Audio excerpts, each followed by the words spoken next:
Thank you. Thank you, Zach. Thank you, first of all, for the invitation to be here. It's quite an honor. And then thank you, secondly, for that introduction. Wow, I was enjoying that. Can't believe Kay wasn't here to hear that. Did you record it? I have to play that for her. That was awesome. And it's a real blessing in our life to count Zach and Jill as our dear, dear friends. And I think we're going to grow up together. That's our plan anyway. So y'all fired up? Yeah. All right.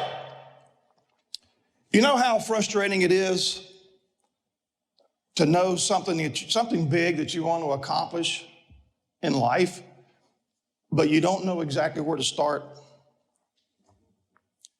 In the career area, I was reading a survey the other day, and the survey confirmed that over 70% of the people in this country would rather be self-employed.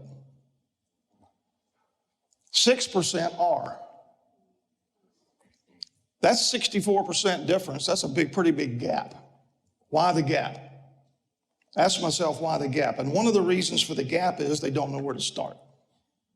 That's one of the reasons. Because just jumping from a W-2 with a benefits package to own your own self-employed is a little bit like jumping in the deep end and sink or swim. You know, you've heard of things like that, right? And I was fortunate enough, and Zach mentioned some of this, I was fortunate enough for somebody to come into my life and provide a nice, smooth on-ramp. No jumping in the deep end, sinking or swimming. Okay, you with me? And that has made all the difference, and I highly recommend it. I highly recommend you get some of the same kind of coaching and mentorship.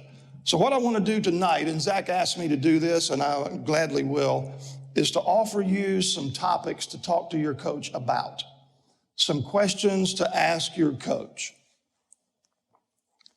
I'm not here to tell you what you need to do because most likely I'm not your coach.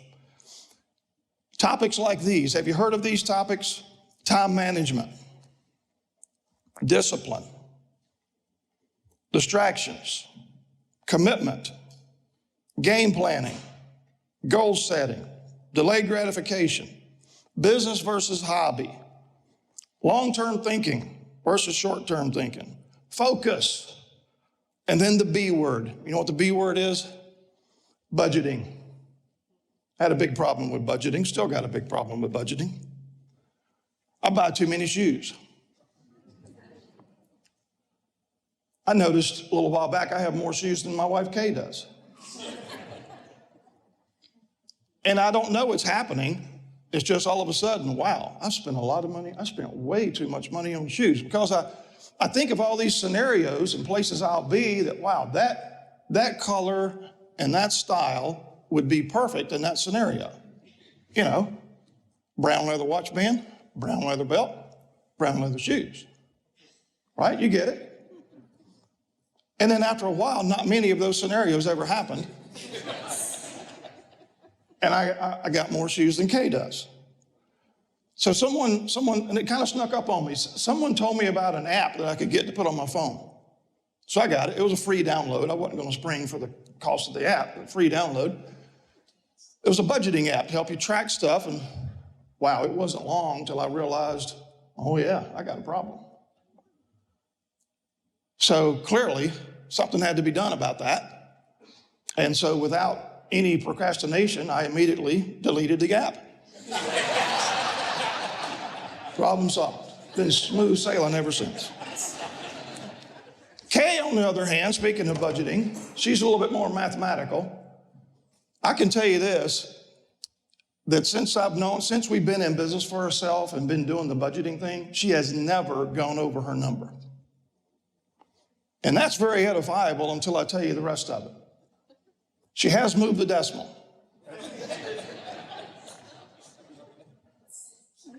Some of you didn't do math really good, but okay. So she also has she has this algorithm that I haven't been able to figure out, but she gets it, that savings, this algorithm turns savings into income.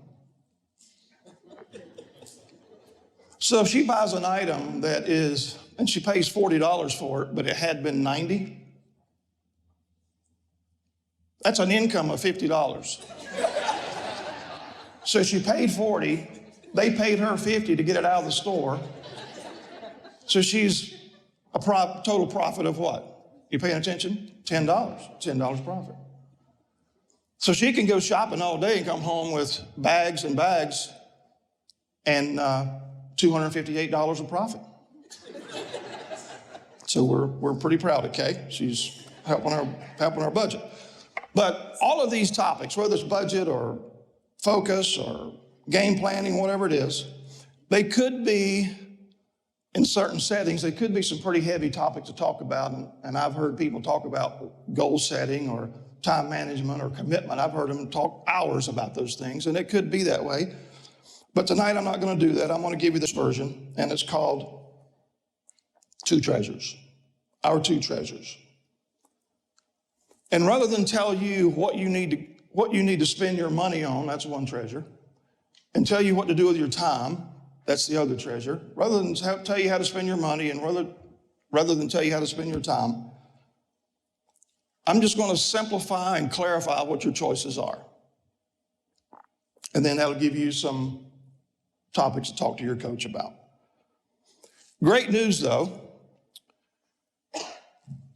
The two biggest advantages that very successful business builders have are none of those things. I named a whole bunch of topics, didn't I? Remember those like 3 minutes ago? Remember, y'all with me? With me? Okay. The two big advantages that successful business builders have are neither one of those. I'll give you those real quick before I jump into my topic tonight. Number one, huge advantage that successful people have is they are crystal clear on what they want out of the venture. Crystal clear on what they want out of the venture. I think there's a difference between being clear and being crystal clear. Being clear is you can write your top 5 things down that you want out of this venture. That's being clear. My definition, I think crystal clear adds a few more things. One of those is you know what you don't want and why. You know what you do want and why. You know how much it's going to cost. And you know what you're willing to trade for it. I call that being crystal clear. The second advantage that successful business builders have is a large network. So both of these things are pretty much low cost, right? Being crystal clear on what you want out of the venture and a large network. Most IBOs think, speaking of large network, most IBOs think their business isn't big enough. I don't think that's true. I think their network's not big enough. And there's 100 miles of difference between a list and a network. Maybe we'll talk about that later tonight. So we have a screen here. I've got a couple slides. I want to throw the first slide up there talking about time and money. If you can't see the screen real well, I'll try to describe it best I can. But have you heard in your business career that how you spend your time and how you spend your money will determine where you end up? Who's heard that? I've heard that for many, many years. Our two treasures, time and money. 2 pie charts. Each of the pie charts divided into slices, different colors, each of the slices with numbers. The numbers are priorities.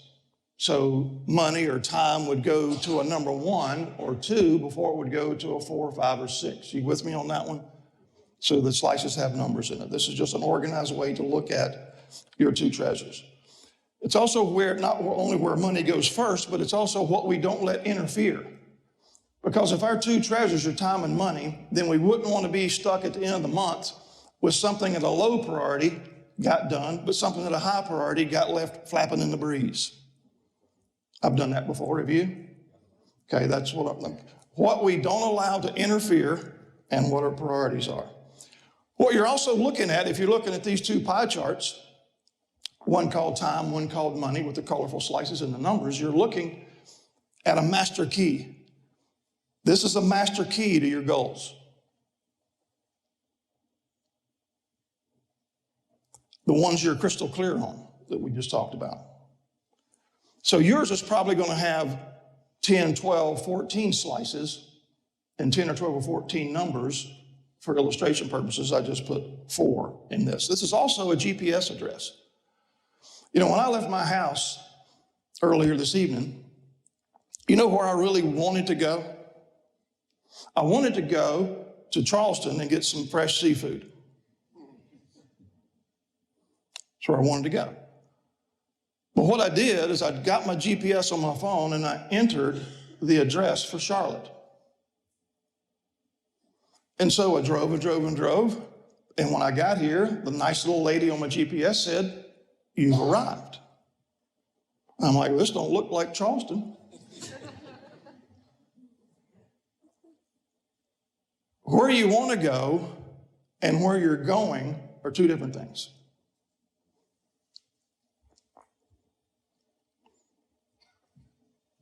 And the problem with most goal setting is,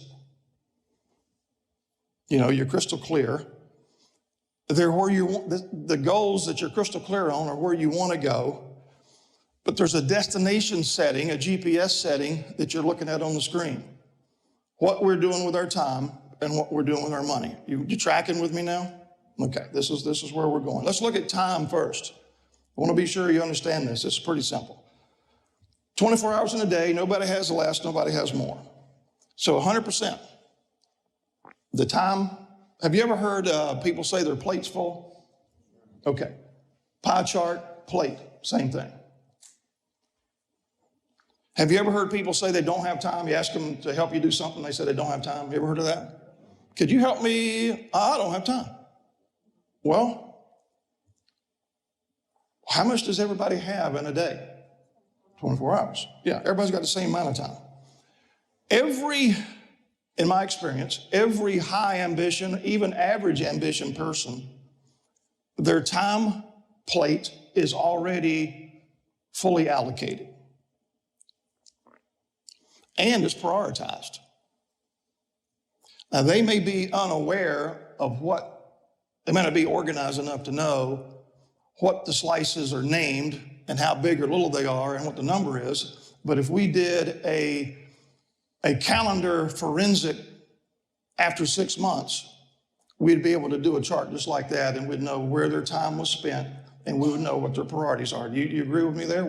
You could tell somebody's priorities by where they spent their time and where they didn't have time, and what they made time for and what they didn't make time for, and how much time or how little time. Couldn't we do that? Sure could. And some people are organized at doing it in advance. So some of the time slices might be rest and recreation. Some of it might be sleep. Some of it might be things you think you deserve to do. But it's called being busy. Time plate's full, busy. No slice labeled extra. Nobody. 24 hours in a day, nobody has any extra slices. What they have is they have large and small slices, and they have numbers. They have slices and they have priorities. That's what they have. 100% equal. Some people win with 24 hours in a day. Some people lose with 24 hours in a day. You live long enough to see that? There are people right now who are winning big time 24 hours in a day. There are people that are losing 24 hours in a day. How does that happen? How do people end up at a destination they don't want to be at? You've arrived. Just trying to keep it simple here. Look at the money plate, the money pie chart. 100% of your income, no matter what the number is 100% of your income. Whatever people make, that's what they make. When I was teaching school, I didn't make very much. I had a friend that made $300,000 or $400,000 a year. But his money plate was allocated and prioritized. Mine was. I made a tiny amount. You know how much I made? I would take my check to the bank, want to cash my teaching check from teaching school. And the nice teller would say, "Okay, Mr. Yoakley, would you like that in heads or tails?" That's all. Didn't make much money. All the numbers mean is where the money goes before it goes somewhere else. It's just a way of being organized. Well, let's go back to our first statement. How many of you have heard that where you end up in life is going to depend on two things: how you spend your money and how you spend your time? Who's heard that? Who believes that? Okay, hopefully all the hands go up. People might be a little unorganized and not know where their money's going. I've talked to people that say, well, I make a certain amount, and when the year's over or the month over, it's gone. Where did it go? They have no idea.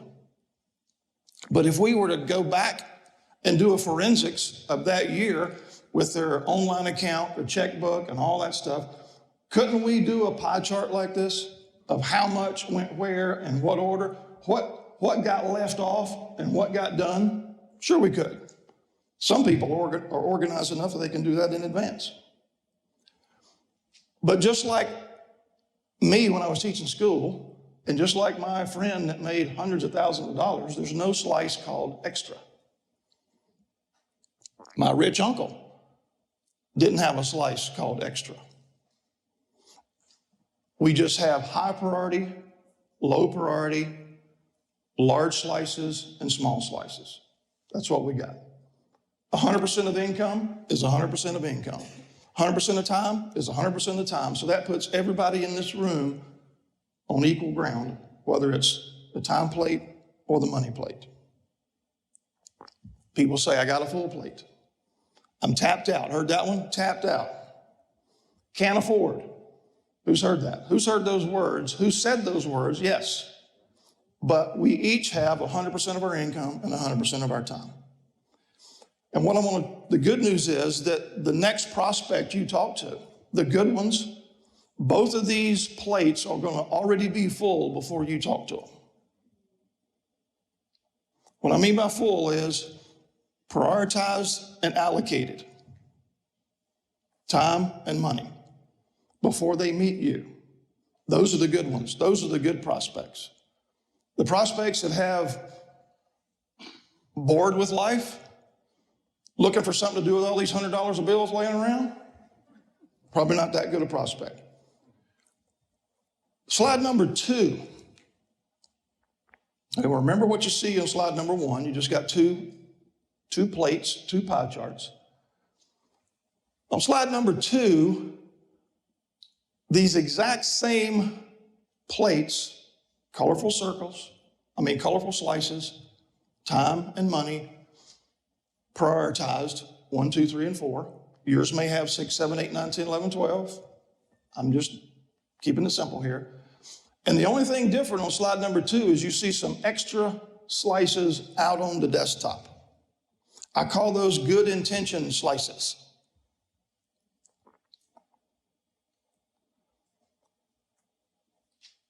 When Kay and I came to our first meeting, our first team meeting, we're just getting started, we're finding out how this business works. Was our money plate full? Yes. Was our time plate full? Yes. We were a good prospect. We saw some things at that meeting, some recommendations. We heard them talk about 9 things they recommended and 4 things they recommended and 3 things they recommended. You heard those before? Things that would speed up your business growth, things that would help you avoid pitfalls. You know, they were teaching, they were helping. We thought all those were great. And then we realized, okay, so it's going to take more than just registration. So it's kind of like the people at the gym back in January. Here it is, March. Signed up for the gym membership in January. And now in March, not as crowded as it was in January, right? So they're going, oh, I see. It's going to take more than just signing up. Yeah, that's what we saw there.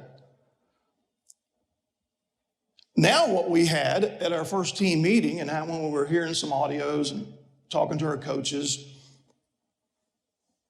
we had these other things that wouldn't fit, but we liked them. We thought those are awesome. In fact, in our brain, it made sense that those would be good to do for spending money or spending time. That makes total sense in our mind. So we said, all right, we're positive. We're going to put them right there on the desktop. Good intention. We intend to do those. We heard things like personally using the merchandise and ordering for yourself. With Ditto delivery, we heard about Ditto delivery. We thought that makes a lot of sense. We heard about buying samples to loan out. Well, that makes sense, sure. We heard about an attitude session we could go to, or something we could get around the culture, a team meeting, a training, even a weekend that we could go to. Well, that's gas in the car. That's getting some fast food on the way. That's a babysitter. Okay, so we heard things that we thought were great ideas that made sense. We were positive about them. But they were on the desktop because our plates were already full. So what were we waiting for? We're like, you know what? That Ditto delivery sounds awesome. And that event you're putting on, that sounds like that'd be good to be at. So if I have any extra, you tracking? We thought they were great ideas. That's why I call them good intention slices. We heard some recommendations of things we could do with our time that made total sense. We were positive about it. They talked about us, hey, taking time to go talk to people. Talk to people or their prospects about your business. Talk to people about products that were going to be a customer. Taking time to talk to people. We heard how important it was to associate with like-minded people that wasn't at my house. About getting the culture, about being around people where you could pick up the culture. We heard about how it'd be a good idea to study, have some brain time. Have some with the audios and the books and continuing education, whatever you want to call it. We thought that's a good use of time right there. And when we have some extra time, we're going to do that. See where I'm headed, right? Good ideas. We're positive about them, but we're tapped out. So we found out we had a choice to make. Looking at this slide with the time plate, the money plate, already allocated, prioritized, and then these extra ones, these good intention slices. We had a choice to make. We either had to do some reallocating and reprioritizing of our two treasures, or to leave them where they were and wait for the mythological extra.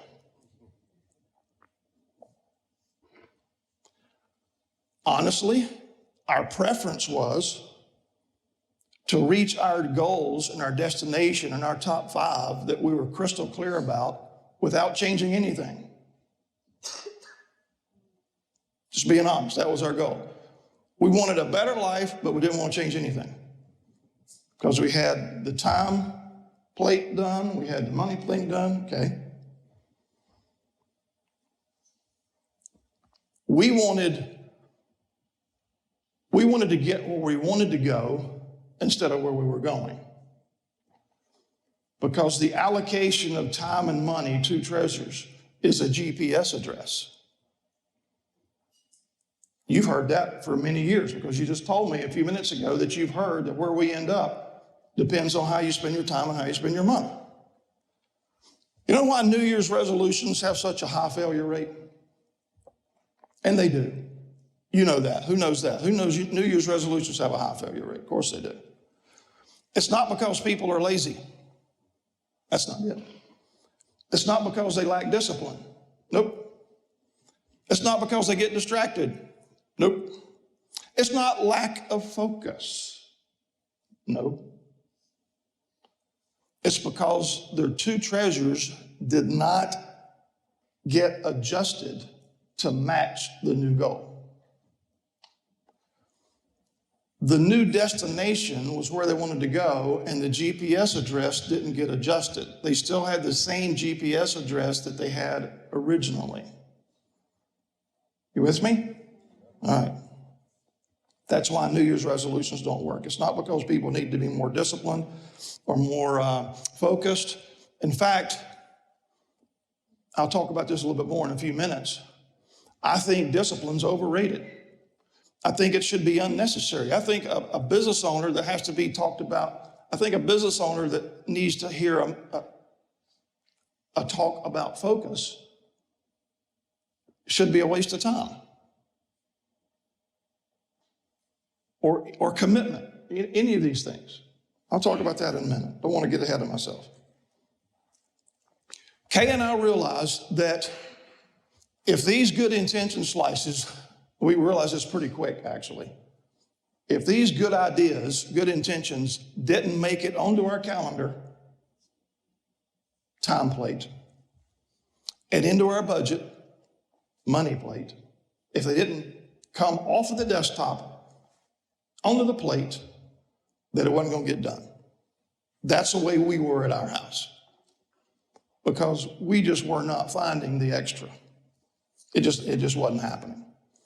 So last slide number 3, here's what we did. I'm just an illustration of what we did. We decided to go for it. Notice the time plate and the money plate look a little different than the first ones. Some of the slices are smaller, some are bigger. The priority numbers have changed a little bit. But there is no slice on the desktop as a good intention slice. Where have they made it? They have made it onto the plate. They made it into the calendar and into the budget, right? So our plates were still full, weren't they? Those 2 plates, in fact, this is our current 2 treasures. Still full. But so was our first one before we met you. It was full. What was the difference? The difference was the GPS address, where we were going instead of where we wanted to go. We also chose to believe and trust a little early. Some people have trouble with that one.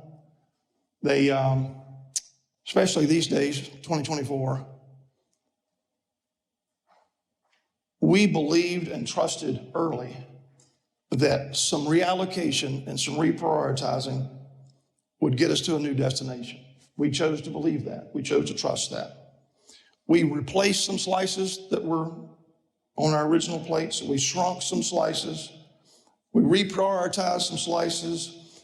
Our top 4 got rearranged, and they went from our desktop to our budget and into our calendar.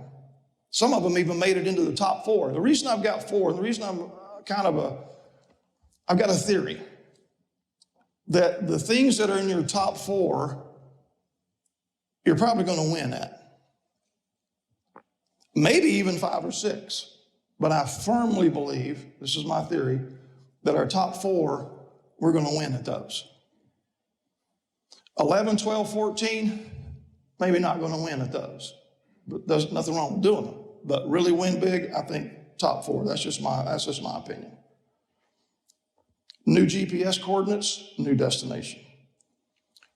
So let me wrap up by saying this. We still have no slice called extra. You're looking at our plates right there. We knew we were never going to find the extra time or the extra money. And here's something that shocked some people. We don't have a slice labeled Amway. We don't have a slice labeled LTD. People on the outside looking in think we do.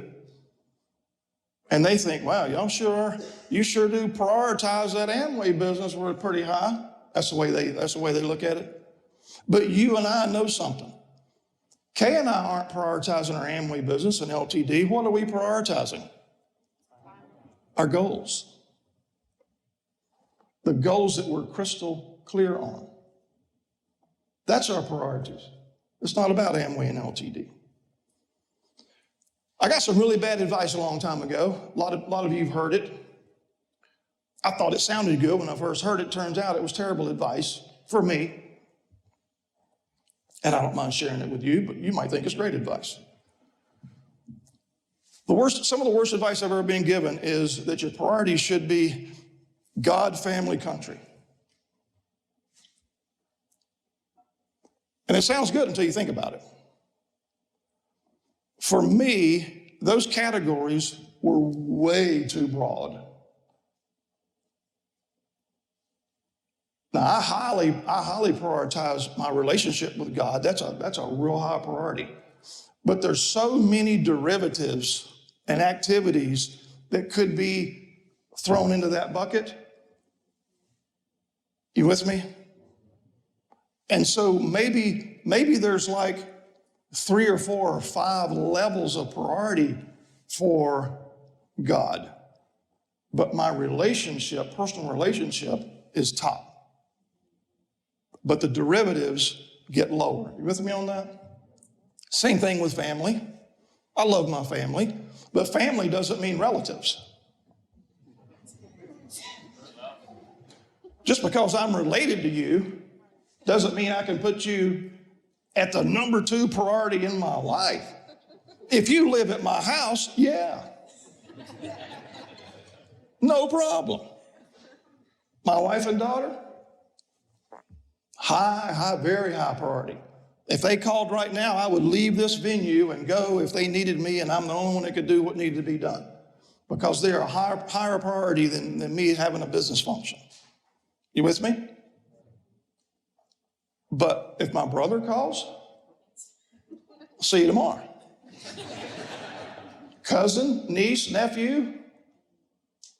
So there's probably 4 or 5 or 6 levels of family, people that are related to me. Can you imagine somebody that tries to live their life God first, family second, and they're putting all of those things into those 2? You couldn't even have a job. You could stay busy with those 2. So anyway, some of the worst advice I've ever been given.